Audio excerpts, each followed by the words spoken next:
لو ما بتحبيش غرز المكرمية النهاردة هعمل معاكي مكرمية شيك وسهلة وبسيطة ومن غير غرز خالص. جبت العصاية بتاعة المكرمية وبعد كده جبت خيط المكرمية البيور المحلول ده، وهبدأ اقص خيط كله مقاس واحد مقاس متر، وهبدأ اعمل الخطوة اللي هي ألف ب في المكرمية. اشتغلناها مع بعض كتير جدا. بتني الخيط وببدأ اعمل الغرزة اللي هي ألف ب دي. هخلص العصاية كلها وبعد كده بقى همسك 3 اطراف واضفرهم. الضفيرة سهلة جدا اكيد كلنا بنعرف نعملها.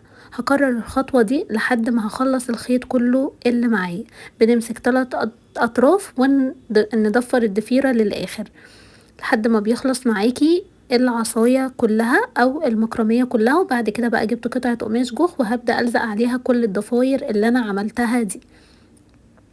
بس بنسيب شراشيب من الاخر، مش لازم كلهم يبقوا متساويين لان الخطوة اللي احنا هنعملها دلوقتي دي هي اللي هتظبط معاكي. بعد كده بقى همسك كل ضفيرتين وهربطهم بخيط المكرمية كده واشد كلهم، طبعا يبقوا على نفس الخط، يعني متبقاش واحدة فوق وواحدة تحت حتى لو لسه متضفرة. وبعد كده بقى هنسرح ونساوي هتديكي شكل الشراشيب بالشكل ده، شكلها بيبقى حلو قوي.